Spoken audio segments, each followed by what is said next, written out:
बारक more पिता पुत्र र पवित्र आत्मा एक साँचो परमेश्वरको नाउँमा। आज हामी येशूको रूप परिवर्तनको घटना किन महत्त्वपूर्ण छ, 2000 वर्ष पहिले घटेको यो घटनालाई किन आज पनि पवित्र चर्चले निरन्तर स्मरण गर्दछ भन्ने बारे बुझ्ने प्रयास गर्नेछौँ। येशूको रूप परिवर्तनको पर्व हाम्रा प्रभु येशू ख्रीष्टको रूप केही क्षणका निम्ति परिवर्तन भएको आश्चर्य कर्मको सम्झनामा मनाउने गरिन्छ। त्यसबेला उहाँको साथमा रहेका उहाँका चेलाहरूमध्ये 3 जनालाई उहाँको ईश्वरीय महिमा प्रकट गरिएको थियो। यो पर्व अर्थोडक्स चर्चका 12 वटा महान पर्वहरूमध्ये एक हो र यो पर्व हरेक वर्ष अगस्त 6 तारिकका दिन मनाउने गरिन्छ। सुसमाचारका 4 वटा पुस्तकमध्ये 3 वटाले येशूको रूप परिवर्तनको घटनाका बारेमा उल्लेख गरेका छन्। यसर्थ यो घटना निकै महत्त्वपूर्ण मानिएको छ। यो घटनाका बारेमा उल्लेख भएका सुसमाचारका खण्डहरू मत्ती 17 अध्यायको 1 देखि 9, मर्कुस 9 को 2 देखि 8 र लुका 9 को 28 देखि 36 हुन्। रूप परिवर्तनको समयमा हाम्रा प्रभु येशू ख्रीष्टले आफ्ना 3 जना चेला सन्त पत्रुस, सन्त याकुब र सन्त यूहन्नालाई प्रार्थना गर्नका निम्ति आफ्नो साथमा उच्च पहाडमा लैजानुभयो। त्यहाँ हाम्रा प्रभुले प्रार्थना गरिरहनु भएको थियो र चेलाहरू निदाइरहेका थिए। अचानक प्रभुको रूप परिवर्तन भयो। जुन बेला हाम्रा प्रभुको चेहरा र वस्त्र प्रकाश झैँ उज्जवल भएर चम्क्यो। मत्ती 17 को 2 ले बताउँदछ, उहाँको चेहरा सूर्य झैँ चम्क्यो र उहाँका वस्त्र उज्जवल ज्योति झैँ सेता भए। मर्कुस 9 को 3 ले बताउँछ, उहाँका वस्त्र उज्जवल र अति सेता भए, यस्तो कि पृथ्वीमा कसैले पनि धोएर त्यतिको सेतो पार्न सक्दैन। त्यसरी आश्चर्य लाग्दो किसिमले येशूको रूप परिवर्तन भएको देखेर चेलाहरूको निद्रा हरायो। अनि त्यहाँ अझै अरू 2 वटा अविश्वसनीय घटनाहरू घटे। पहिलो, मोसा र एलिया त्यहाँ देखा परे। लुका 9 को 31 ले बताउँदछ, पुरानो करारका यी 2 महान अगमवक्ताहरू देखा परे अनि प्रभु येशूसँग उहाँको आउनै लागेको मृत्युको बारेमा कुरा गरे। दोस्रो, बादलबाट ईश्वरीय आवाज आयो। मोसा र एलियालाई देखेर सन्त पत्रुसले तिनीहरू त्यहीँ बस्न चाहन्छन् भनी विचार गरे अनि प्रभु येशू मोसा र एलियाका निम्ति 3 वटा वासस्थान बनाउने कुरा गरे। त्यसै बेला एउटा चम्किलो बादलले तिनीहरूलाई ढाक्यो र तिनीहरूले बादलबाट परमेश्वरको यसो भन्ने स्वर सुने, यिनी मेरा प्रिय पुत्र हुन्, यिनको कुरा सुन। त्यो बादल हटेपछि चेलाहरूले सबै कुरा सामान्य अवस्थामा फर्केका देखे। मोसा र एलिया अगमवक्ताहरू गइसकेका थिए। प्रभु येशू सामान्य अवस्थामा जस्तै देखिनुभयो अनि तिनीहरू पहाडबाट फर्के। मर्कुस 9 को 9 मा बताइए अनुसार प्रभु येशूले उहाँ मृतकबाट फेरि जीवित नहुन्जेल त्यो घटनाको बारेमा कसैलाई नबताउनु भनी तिनीहरूलाई आज्ञा दिनुभयो। येशूको रूप परिवर्तनको घटना किन महत्त्वपूर्ण छ? पहिलो कुरा, येशूको रूप परिवर्तनको घटना महत्त्वपूर्ण छ किनभने यो ख्रीष्टको ईश्वरत्वको बारेमा स्वर्गले दिएको साक्षी हो। यो घटनाको मुख्य उद्देश्य पुत्र परमेश्वर प्रभु येशूका चेलाहरूलाई उहाँको ईश्वरीय महिमा प्रकट गर्नु थियो। चेलाहरूले ख्रीष्टको रूप परिवर्तन भएको देखेर उहाँको ईश्वरीय स्वभावलाई बुझे। येशूका चेलाहरूले पवित्र धर्मशास्त्रको पुरानो करार पढेर मोसाको अनुहार परमेश्वरको महिमाले चम्केको र तिनले आफ्नो अनुहार घुम्टोले ढाकेको कुरा थाहा पाएका थिए। प्रस्थान 34 को 29 देखि 35 ले हामीलाई यो कुरा स्पष्ट पारेको छ। तर यहाँ प्रभु येशूको चेहरा, शरीर र वस्त्रहरू पूर्ण रूपमा परिवर्तन भएको थियो। अब उहाँको ईश्वरीय स्वभावको बारेमा तिनीहरूमा कुनै शङ्का रहेन। त्यसै कारण हुन सक्छ सन्त यूहन्नाले आफ्नो सुसमाचारको पुस्तक यूहन्ना 1 को 14 मा यसरी लेखे, हामीले उहाँको महिमा देख्यौं जुन महिमा पिताबाट आउनुभएको एकमात्र पुत्रको जस्तो थियो।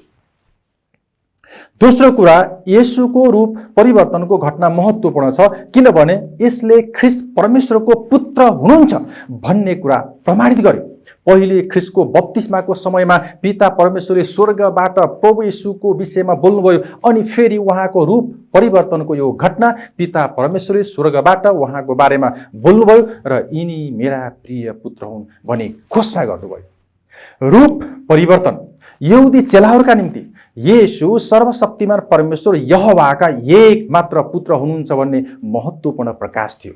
दोस्रो पत्रुस 1:16-18 सन्त पत्रुसले यस कुरामा जोड दिँदै भनेका छन्, किनकि हामीले तिमीहरूलाई हाम्रा प्रभु यीशु ख्रीष्टको महाशक्ति र आगमनको समाचार दिँदा धूर्ततासँग रचिएका दन्त्य कथाहरूको हामीले अनुसरण गरेनौँ, तर उहाँको वैभव प्रत्यक्ष देख्ने हामी साक्षी हौँ। उहाँले परमेश्वर पिताबाट आदर र महिमा प्राप्त गर्नुभयो जब त्यस तेजस्वी महिमाबाट एउटा बाणी निस्किआयो, यिनी मेरा प्रिय पुत्र हुन् जससँग म अति प्रसन्न छु। त्यस पवित्र डाँडामा हामी उहाँसँग हुँदा स्वर्गबाट आएको त्यो बाणी हामी आफैले सुनेका थियौँ। तेस्रो कुरा, येशूको रूप परिवर्तनको घटना महत्त्वपूर्ण छ, किनभने यस घटनाद्वारा छाप्रोबासको चाड पुरा भएको थियो। सन्त पत्रुसले 3वटा वासस्थान बनाउने कुरा गरे। यहाँ त्यसको ठुलो महत्त्व छ। त्यो रूप परिवर्तनको घटना छाप्रोबासको चाडको अवधिमा घटेको थियो भनी विश्वास गरिन्छ। यस बेला यहुदीहरू यरुसलेम आउँथे र आफ्ना पिता पुर्खाहरूले 40 वर्षसम्म उजाड स्थानमा बिताएका समयको सम्झना गर्न छाप्रो बनाएर 1 हप्तासम्म बस्थे। यो चाडले इजरायलीहरूलाई परमेश्वर कसरी पवित्र वास स्थानमा आफ्ना मानिसहरूका बीचमा वास गर्नुभयो भन्ने कुरा पनि सम्झना गराउँथ्यो। त्यसै गरी ख्रीष्टको रूप परिवर्तनले परमेश्वरका पुत्र ख्रीष्टमा र ख्रीष्टद्वारा यो वासस्थान कसरी मानव शरीरमा हुँदछ भन्ने कुरा प्रकट गर्दछ। जसरी पवित्र आत्माको प्रकाशद्वारा निस्तार चाड र पेन्तिकोसको पूर्ण परिभाषा गरियो, त्यसरी नै चर्चले नयाँ करारमा पुरानो करारको छाप्रोबासको चाड पुरा भएको रूपमा रूप परिवर्तनको पर्व मनाउन सुरु गरे। चौथो कुरा, येशूको रूप परिवर्तनको घटना महत्त्वपूर्ण छ, किनभने यसले पुनरुत्थानलाई पुनर्पुष्टि गर्यो। यो समयमा यहुदी धर्मगुरुहरूका बीचमा पुनरुत्थानको विषयमा मतभेद थियो। यसर्थ यहाँ मूसा र एलिया देखा परे। यस कुराले चेलाहरूलाई पुनरुत्थानको विषयमा निश्चयता प्रदान गर्यो। मत्ती 17:9 फेरि पनि प्रभुले तिनीहरूलाई उहाँको पुनरुत्थान नहुन्जेल त्यो घटनाको बारेमा कसलाई नभन्नु भन्नुभयो। पाँचौं कुरा, येशूको रूप परिवर्तनको घटना महत्त्वपूर्ण छ, किनभने यो सन्तहरूले मध्यस्थ बिन्ती गर्छन् भन्ने प्रमाण हो। यहाँ हामी धेरै अघि भौतिक शरीरमा मरेका मूसालाई ख्रीष्टसित बातचित गरिरहेको देख्छौँ। यस घटनाले मानव जातिका निम्ति मृत्यु नै पूर्ण अन्त्य होइन भन्ने कुरालाई प्रमाणित गर्छ। साथै यस घटनाले ख्रीष्टमा मरेका सन्तहरूले परमेश्वरसित निरन्तर बातचित गर्छन् भन्ने कुरा पनि प्रमाणित गर्छ। यसै कारण अर्थोडक्स चर्चले सन्त मरियम, सन्त पत्रुस र अरूले हाम्रो निम्ति मध्यस्थ बिन्ती गर्न सक्छन् भन्ने कुरामा विश्वास गर्दछ। यहाँ अर्को प्रश्नका बारेमा स्पष्ट हुने प्रयास गरौँ। यो येशूको रूप परिवर्तनको पर्व कसरी मनाउने गरिन्छ त? यो पर्व थियोटोकसको स्वर्गवासको उपवास 1देखि 14 अगस्तका बीचमा परे पनि विश्वासीहरूलाई यो पर्व मनाउनका निम्ति उपवास तोड्ने अनुमति हुन्छ। प्रभुका अरू सबै पर्व जस्तै रूप परिवर्तनको पर्व पनि प्राय ईश्वरीय लिटर्जीको साथमा मनाइन्छ अनि त्यस घटनासित सम्बन्धित सुसमाचारको खण्ड ठूलो स्वरमा वाचन गरिन्छ। यी बाहेक पुरानो करारबाट मूसा र एलिया अगमवक्ता अनि परमेश्वरसित तिनीहरूले उच्च पहाडमा प्राप्त गरेका अनुभवहरू सम्बन्धी खण्डहरू पनि पढिन्छ। पुरानो करारबाट पढिने खण्डहरू हुन् प्रस्थान 24 12 देखि 18, 33 11 देखि 23, 34 4 देखि 6 र 8, पहिलो राजा 19 3 देखि 9, 11 देखि 13 र 15 देखि 16 पद। नयाँ करारका पत्रहरूबाट प्राय पहिलो पत्रुस 1 10 देखि 19 पढ्ने गरिन्छ। अनि आशिषका निम्ति फलहरू ल्याएर रूप परिवर्तनको पर्व मनाउने गरिन्छ। धेरै चर्चहरूमा येशूको रूप परिवर्तनको पर्वमा आशिषित हुनका निम्ति विश्वासीहरूले दाख र अन्य फलहरू ल्याउने चलन छ। यो दिन यी फलहरू र साग सब्जीहरूको आशिषले हामीलाई कुनै दिन सारा सृष्टिलाई ख्रीष्टको महिमाले नयाँ तुल्याउनेछ र रूप परिवर्तन हुनेछ भन्ने कुरा स्मरण गराउँछ। निष्कर्षमा येशूको रूप परिवर्तनको पर्वले भविष्यमा ख्रिस्टका विश्वासीहरू मोहित हुनेछन् भन्ने कुरा प्रकट गर्दछ र यस कुरामा चर्चले रमाहाट गर्दछ। अर्थोडक्स क्रिस्चियन जीवनको लक्ष्य परमेश्वरको ईश्वरीय स्वभावमा निरन्तर परिवर्तन हुँदै जाने हो। यस प्रक्रियालाई सामान्य रूपमा हाम्रो ईश्वरीकरण, डेइफिकेसन वा परमेश्वरको स्वभावमा सहभागिता, थियोसिस भनिन्छ। हामी ख्रिस्टको ज्ञानमा बढ्दै र धार्मिक संस्कारहरू, पवित्र प्रभुभोजमा सहभागी हुँदै जान्छौँ अनि परमेश्वरको ईश्वरीय शक्तिले हाम्रो परिवर्तन हुँदै जान्छ र हामी अझ बढी प्रभु यीशु ख्रिस्ट जस्तै हुन्छौँ। येशूको रूप परिवर्तनको विवरणले परमेश्वरले हामीलाई सृष्टि गर्नुको मूल कारण के थियो भन्ने कुराको स्मरण गराउँदछ। मानव जातिलाई सुरुमा सिद्ध र ईश्वरीय स्वरूपको मानव हुनुपर्छ भन्ने उद्देश्य राखिएको थियो। येशू ख्रिस्टमा हामी त्यो मानवता देख्छौँ।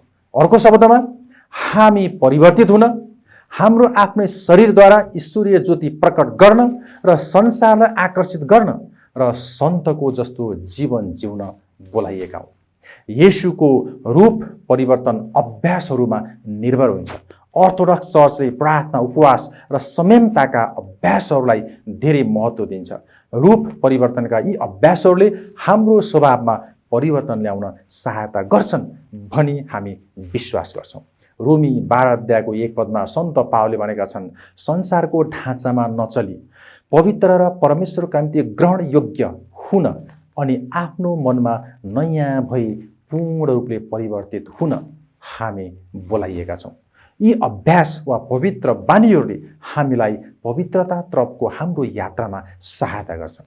अन्त्यमा येशूको रूप परिवर्तनको यो पर्वले हामीलाई हाम्रा प्रभुको महान र महिमी दोस्रो आगमन र परमेश्वरको राज्य पूरा हुने दिनको आशा गर्न सहायता गर्दछ। त्यो दिन सम्पूर्ण सृष्टिको रूप परिवर्तन हुनेछ र परमेश्वरको महिमाले भरिनेछ। हाम्रो महिमित आशा यही हो। तपाईँको जीवनमा परमेश्वरको आशिष र शान्ति रहिरहोस्।